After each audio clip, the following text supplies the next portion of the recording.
دنبال پارتنر زبان میگردی که باهاش زبان بخونی و حتی اگر برنامه نداری، نمیدونی چی بخونی و چی تمرین کنی برای اینکه زبانت سطحش بیاد بالاتر، این ویدیو رو تا آخر ببین. سلام، حالتون چطور؟ امیدوارم که حالتون عالی باشه. من تیچر آیدام و امروز میخوام یه خبر خیلی خوب بهتون بگم. اول بگم که این اولین ویدیو یوتیوب منه و خوشحال میشم که سابسکرایب کنید چون کلی قرار به اون خوش بگذره و کلی چیز قرار یاد بگیریم. خب ما قراره که چیکار کنیم توی این پیج یوتیوب، توی چنل یوتیوب. ما قراره که توی این پیج با هم دیگه زبان بخونیم. من خودم میخواستم که زبان بخونم، هر روز 1 ساعت زبان بذارم و زبان بخونم تا سطحم خیلی بره بالاتر و حرفه‌ای‌تر بشم. گفتم چیکار کنم؟ گفتم بیام یه نفر پیدا کنم با هم زبان بخونیم و انرژیمون رو بدیم بالا. بس فکر کردم، گفتم توی پیج اینستاگرامم مطمئنا آدمایی که منو فالو کردن نیاز دارن که زبان یاد بگیرن و میخوان که زبان یاد بگیرن و تمرین کنن تا یه سطح خوب برسن. پس گفتم یه چالش برگزار کنم، یه چالش که با بچهای پیج و شمایی که توی یوتیوب هستین با هم دیگه برگزارش میکنیم. یه چالش 100% رایگان با همراه خودم و یه تیم پرقدرت.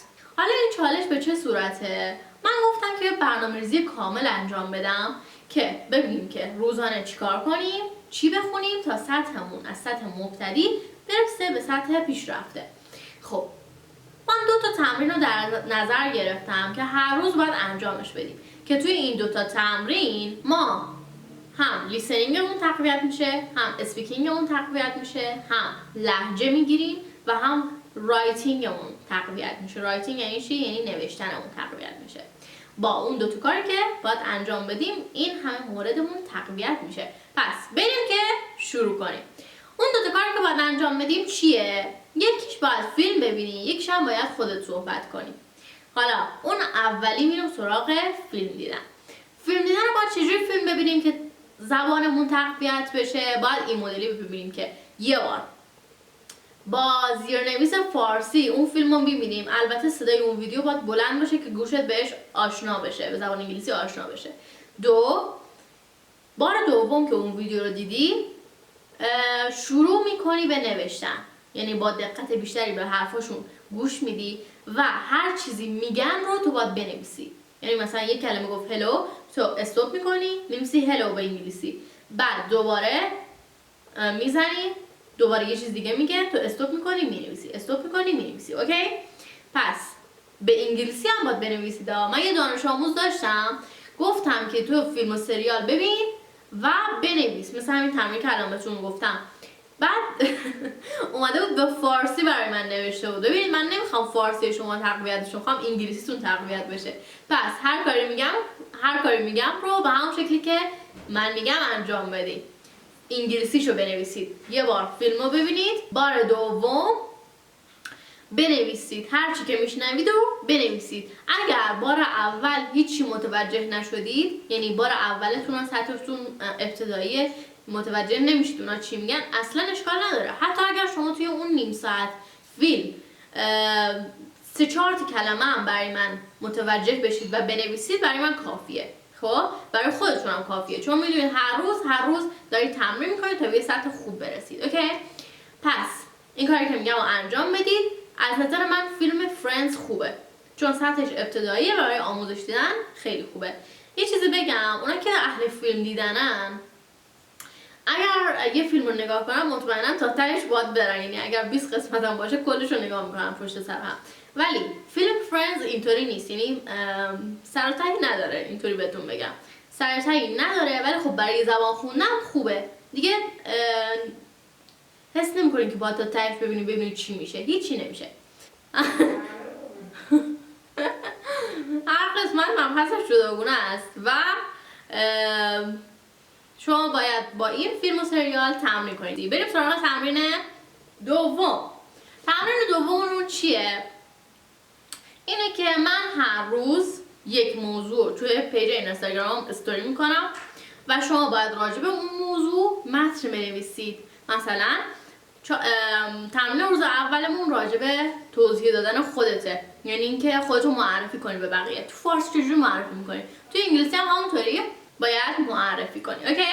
حالا اگر میگی که من جمله بندی بلد نیستم چی بگم، اصلا من بلد نیستم حرف بزنم به انگلیسی، it's okay، اشکالی نداره.